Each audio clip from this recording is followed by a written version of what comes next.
अवधूत चिंतन श्री गुरुदेव दत्त श्री स्वामी समर्थ स्वामी सेवा मार्ग या माझ्या यूट्यूब चॅनलमध्ये आपल्या सर्वांचं खूप खूप मनापासून स्वागत आहे। महाशिवरात्र ही जवळ आलेली आहे, त्या कारणाने सर्व शिवभक्त महादेवाची सेवा, उपासना, मंत्र, स्तोत्र पठण, एखादे ग्रंथ वाचण्यात मग्न झालेले आहेत। कारण उद्या तर आहे सोमवार आणि सोमवार ते महाशिवरात्र हे 5 दिवसाचा कालावधी आलेला आहे। या 5 दिवसाच्या कालावधीमध्ये जे काही आपण सेवा, पूजा, आराधना करू त्याचं फळ हे आपल्याला अधिक मिळणार आहे। आणि महादेवाच्याच एक सेवेतला एक ग्रंथ म्हणजे शिवलीला अमृत ग्रंथ, जो की 13 अध्यायाचा ग्रंथ आहे आणि आपल्या सर्व समस्या सोडणारा असा हा ग्रंथ आहे। आपल्या सर्व विघ्नांचा नाश करणारा आहे आणि आपले जीवन हे अमृतासारखं बनवणारा हा ग्रंथ आहे। तर उद्या सोमवार असल्या कारणाने जर आपण सोमवारपासून हा ग्रंथ वाचायला सुरू केला आणि शेवटचा दिवस हा महाशिवरात्र आली, म्हणजे बघा, पहिला सुरुवातीचा दिवस पण सोमवार आला, जो की महादेवाचा दिवस, आणि महाशिवरात्र ही पण महादेवाचा दिवस, आपला त्या दिवशी आपलं वाचन पूर्ण होणार आहे। तर या रीतीनं आपल्याला दोन्ही दिवस एवढे मस्त मिळाले हे शिवलीला अमृत ग्रंथ वाचण्यासाठी। आणि आपल्या घरात आपण अशा पद्धतीने पूजा मांडणी करून शिवलीला अमृत ग्रंथ आपण ठेवू शकतो। एका चौरंगावर आपण एखादा कपडा टाकायचा, कोणताही पिवळ्या कलरचा, पांढऱ्या कलरचा, आणि गणपतीची सुपारी वगैरे छोटीशी एका साईडला अशी मांडायची, आणि इथे मी मांडलेली आहे बघा, आणि नंतर हा पोथी ठेवून समोर आसन टाकून वाचायचं। असं कुठलीही कलर स्थापना वगैरे असं काही नाही, सगळ्यात सोपी मांडणी आहे। एक चौरंग टाकायचा, वस्त्र टाकायचं आणि त्याच्यावर पोथी ठेवायची आणि एक गणपती तिथं बाजूला मांडून द्यायचा, आणि 5 दिवस हे आपल्याला फक्त जेवण करण्याच्या अगोदर आंघोळ झाली की वाचन करून घ्यायचं। म्हणजे आता महिलांना सगळे काम करून वाचन करा, फक्त जेवण करायचं नाही। आणि तेवढ्यामध्ये आपल्याला विशेष महत्वाचं, या 5 दिवसामध्ये हा ग्रंथ वाचताना दुसरा कुठलाही नियम नाही, फक्त ब्रह्मचर्याचं पालन करावं लागणार आहे। आणि दुसरं म्हणजे आपल्याला बाहेरचं अन्न आपण शक्य असेल तर टाळा, पण असलं कुठलंही बंधन नाही, आपण अन्न, बाहेरचं अन्न पण खाऊ शकतो दुसऱ्यांचं।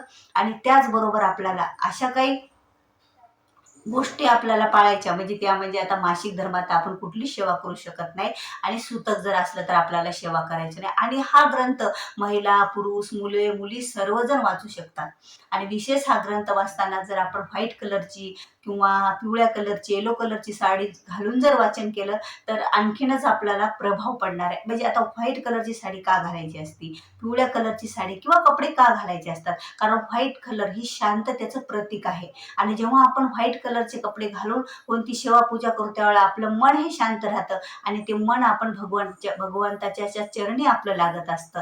म्हणून हे कपडे घालून आपल्याला वाचन करायचं असतं। आणि पिवळे कपडे सुद्धा बघा, भगवान शिवांना, दत्त महाराजांना आवडणारा हा पिवळा रंग आहे, आणि ते जरी घालून आपण वाचन केले तरीही खूप चांगलं आहे। रोज एखादं बेलपत्र जर तुमच्याकडे अवेलेबल असेल तर ते आपण वाहू शकतो पोथीला, पांढरी फुलं वाहू शकतो, आणि शक्य असलं तर तुम्ही आरती रोज करू शकता, आणि खडीसाखरेचा प्रसाद ठेवू शकता। नसेल तर काही हरकत नाही, एवढा वेळ मिळत नसेल, फक्त आपल्याला वाचन व्हायला हेच सर्वात महत्वाचं।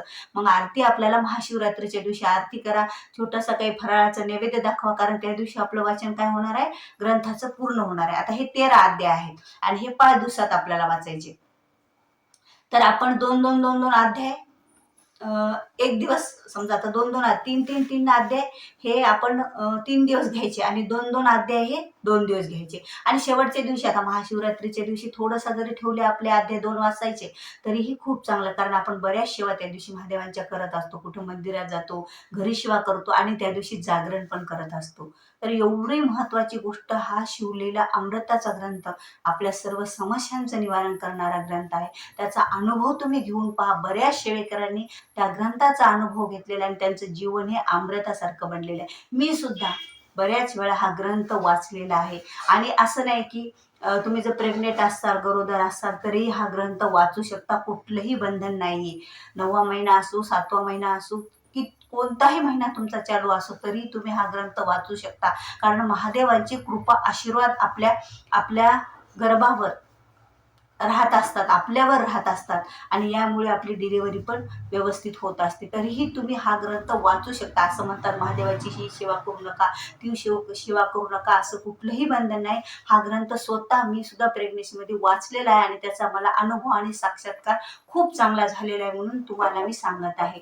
हे शिवलीला अमृत ग्रंथ म्हणजे खरंच आपल्या जीवनामध्ये अमृत, आपल्या जीवनात अमृत आल्यासारखं वाटलं. अमृत जेव्हा आपण पितो त्यामुळे आपण जसं अमर राहतो. हा ग्रंथ वाचल्याच्या नंतर आपल्या सगळ्या समस्या, संकट हे दूर पडलेले असतील, आपल्या मनोकामना पूर्ण झालेल्या असतील, आपली इच्छापूर्ती पूर्ण झालेली असतील.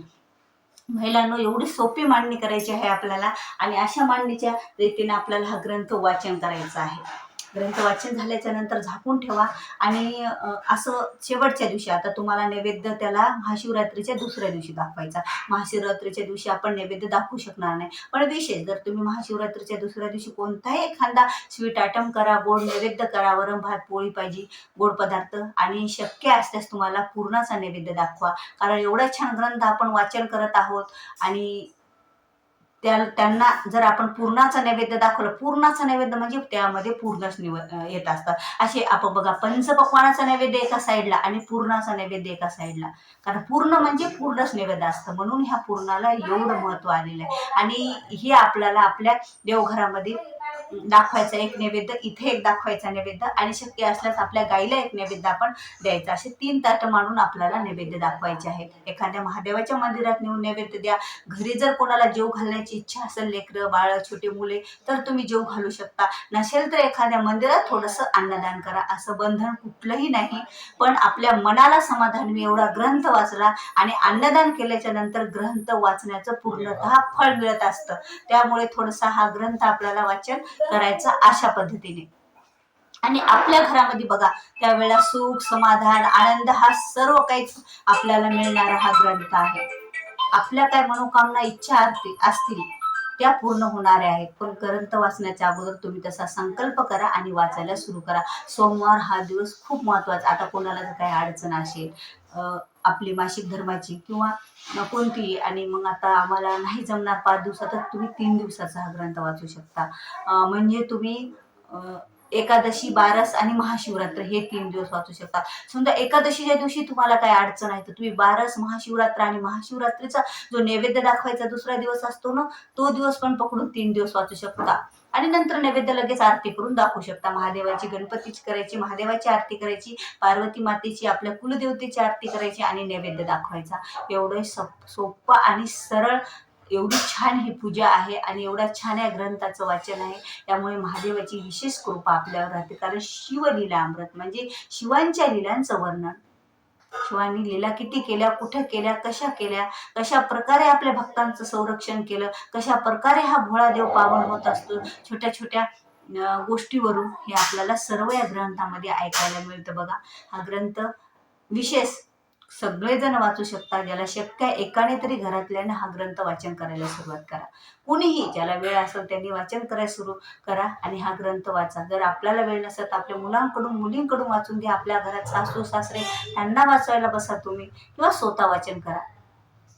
खूप अनुभव मस्त येणार आहेत तुम्हाला या ग्रंथातून. आपले जीवनच बदलणार आहे. आणि विशेष महाशिवरात्रीच्या काळामध्ये या ग्रंथाचं वाचन म्हणजे साक्षात आपल्याला शंभू महादेवाचं दर्शनच घडणार आहे आणि शंभू महादेवाचे आपल्याला भरभरून आशीर्वाद मिळणार आहे. व्हिडिओ आवडल्यास व्हिडिओला लाईक करा, शेअर करा, नवीन असाल तर सबस्क्राईब करा. झालेली सेवा श्री स्वामी चरणी अर्पण. श्री स्वामी समर्थ.